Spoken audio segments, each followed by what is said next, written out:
का है तू ही शिल्पकार, तू ही शिल्पकार, तू ही शिल्पकार। तूने ही सिखाया है समानता का सार, समानता का सार, समानता का सार। राष्ट्र संविधान का है तू ही शिल्पकार, तूने ही सिखाया है समानता का सार। अपनी कलम से की है देश अर्चना, एक एक शब्द तेरा भीम गर्जना। साहिब मेरे भीमराव, साहिब मेरे भीमराव, साहिब मेरे भीमराव, साहिब मेरे भीमराव, साहिब मेरे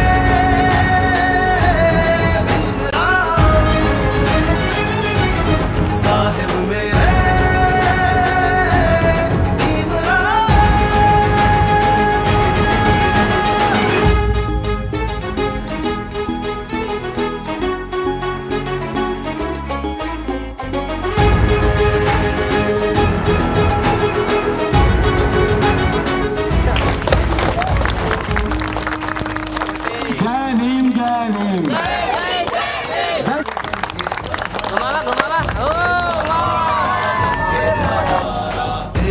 मशाल ने दिखाया किनारा, दिखाया किनारा, दिखाया किनारा। संकट में आया तू बन के सहारा, तेरी मशाल ने दिखाया किनारा। तेरी अवस्थाओं से खिला चमन, कोटि कोटि भीमराया तुझको नमन। साहिब मेरे भीमराव, साहिब मेरे भीमराव, साहिब मेरे।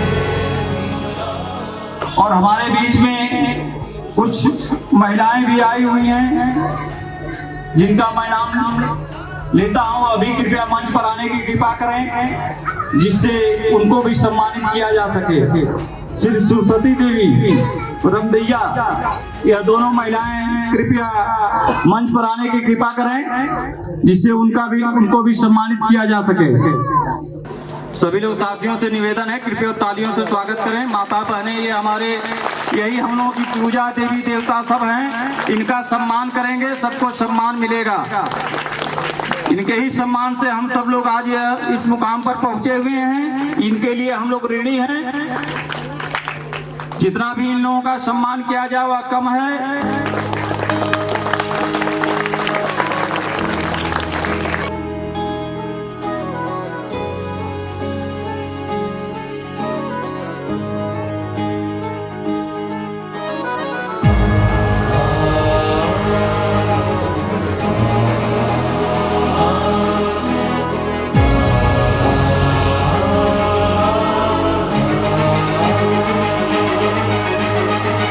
संविधान का है तू ही शिल्पकार, तू ही शिल्पकार। समय आ चुका है जो अपने मैं गुरु को इनवाइट करने वाला हूँ, जिनकी वजह से मेरे अंदर आज ऊर्जा आई है कि मैं बोल पा रहा हूँ। तो आप लोग के जोरदार तालियों के बीच मैं इनवाइट करना चाहूंगा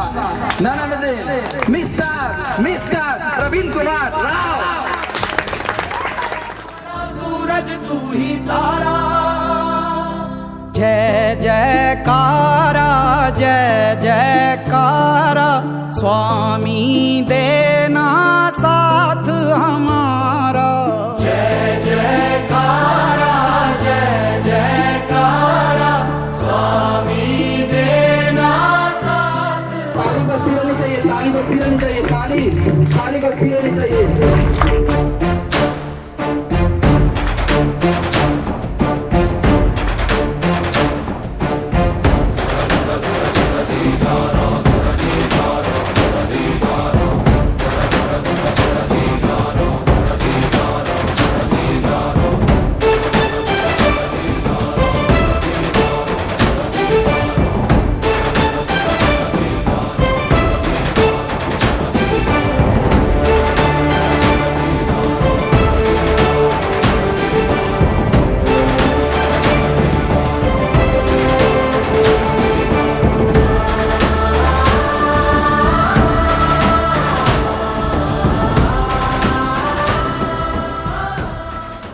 ऐसा हो यार, उसके गुरु दुनिया में खोजने की क्या जरूरत है।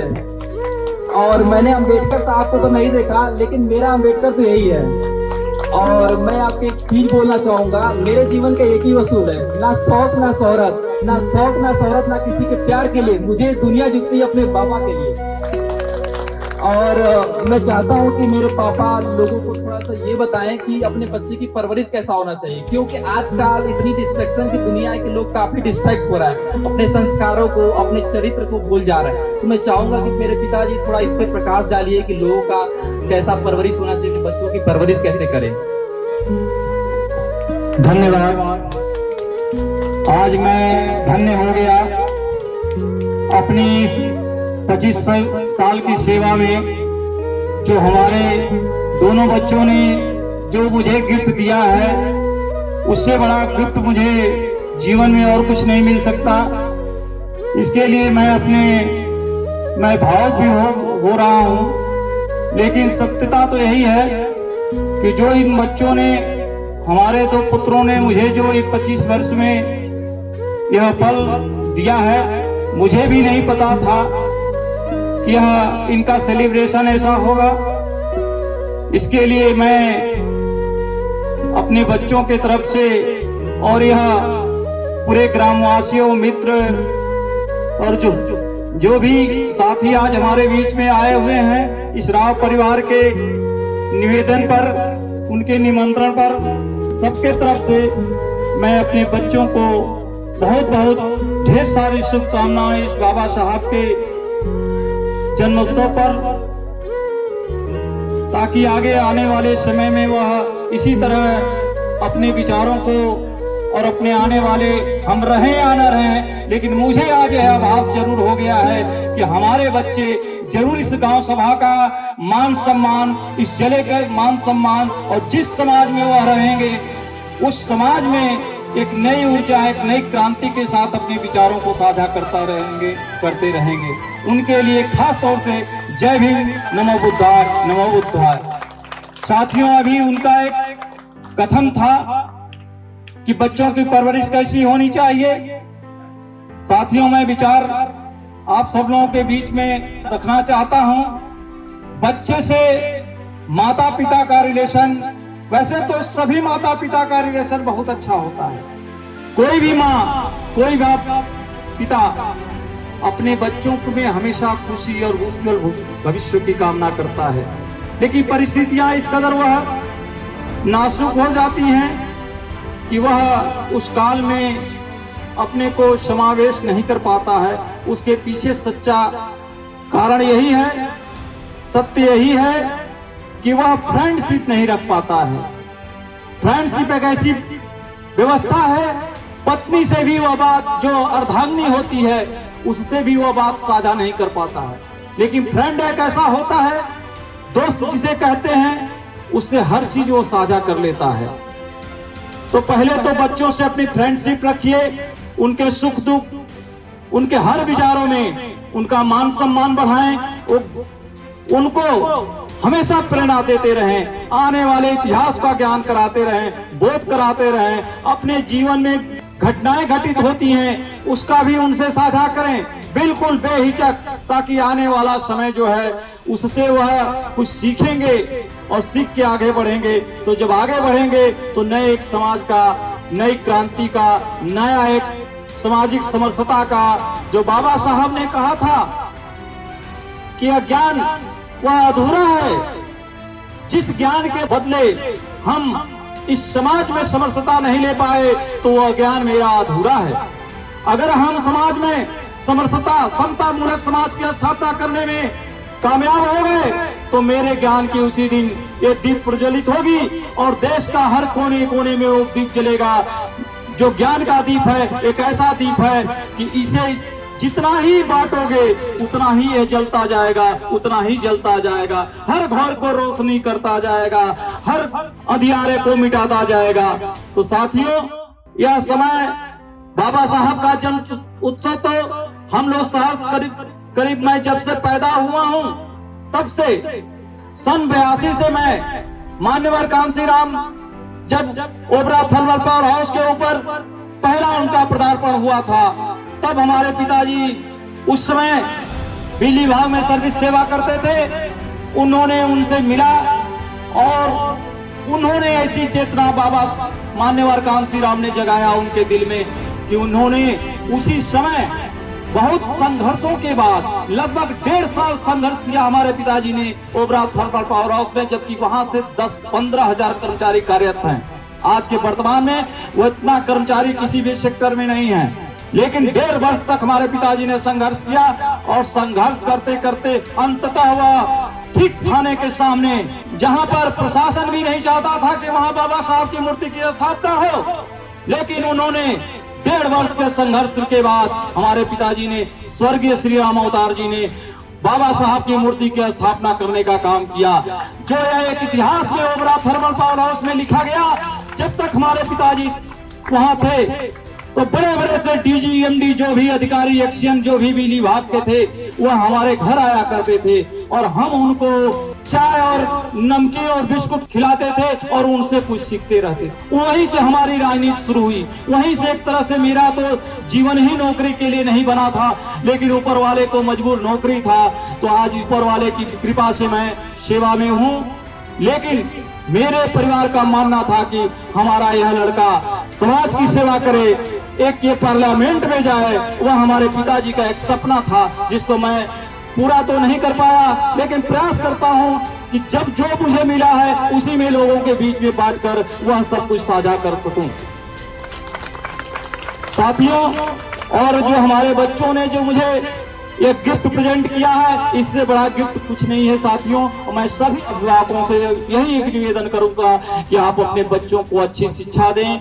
एक रोटी कम खाएं, भले ही एक रोटी कम खाएं, एक टाइम खाएं, एक टाइम न खाएं, किसी से लेना पड़े भीख भी मांग लें, उसमें संकोच न करें, लेकिन बच्चों को शिक्षा से वंचित न करें। यही एक धरोहर है, जिसे आपका बच्चा शिक्षित होगा तो संगठित होगा, संघर्ष करेगा, अपने अधिकारों को जानेगा। आज के समाज में दहेज प्रथा चली है, यह हमारे यहाँ ना एक तरह से दीमक की तरह काम कर रही है। बहुत सी हमारी बहन बेटियां ऊर्जावान होते हुए, गुणवत्ता होते हुए, गुणवान होते हुए भी उनका अच्छे घर में शादी ब्याह नहीं हो पाता है, कहीं न कहीं वह पैसे के अभाव में या किसी कारण से। तो मेरा मानना है कि पहले आप बिटिया हो या बेटा हो, उसे शिक्षित करो, उसको खुद ही से नागरिक बनने का मौका दो। जब वह नागरिक बन जाएगा, एक इंसान बन के आएगा, तो अपने आप वह हर चीज ढूंढने में कामयाब होगा जो आपकी एक सोच समझी, जो बचपन में आपने उसे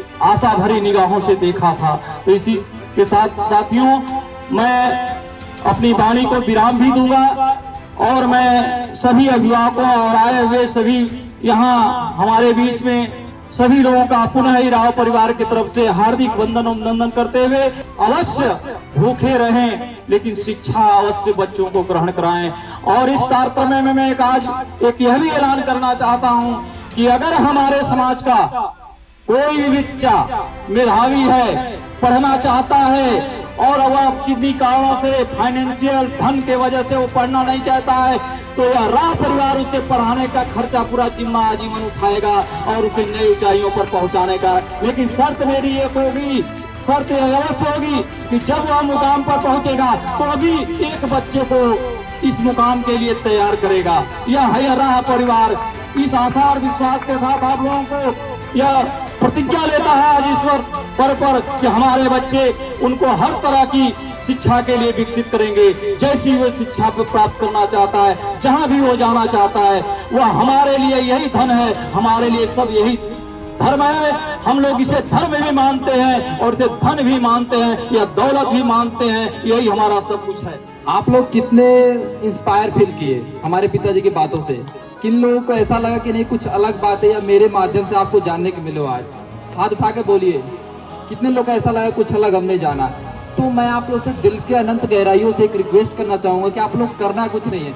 यहाँ पे अगर 100 लोग उपस्थित है तो आप लोगों को करना क्या है, बस 5 लोगों से जाके जो भी चीजें आपने सीखी उनसे साझा करना है। क्या आप लोग करोगे इतना मेरे लिए? अगर आप लोग करोगे तो मैं समझ जाऊंगा कि आज का कार्यक्रम हमारा सफल रहा। केवल 5 लोग हो तो यानी कि 100 लोग 5 लोग को करेंगे तो कितने लोग इंस्पायर होंगे, इस बातों को जानेंगे? 500 लोग। अगर वो 500 लोग 3 लोगों को करते हैं तो 1500 लोग जानेंगे। तो हमारा 14 अप्रैल को इतने धूमधाम से सेलिब्रेट करने का मकसद एक ही है कि बाबा साहब ने जो अपने जीवन में किया, उसके जीवन के उद्देश्य को आप लोग जाने कि यार इतना व्यक्ति जो इतना रुकावटों के बावजूद भी अपने जिंदगी में ये कर सकता है, तो आज हमारे पास सब कुछ है, भगवान ने सब कुछ दिया। आज तो नहीं, सब कुछ दिक्कतें हैं।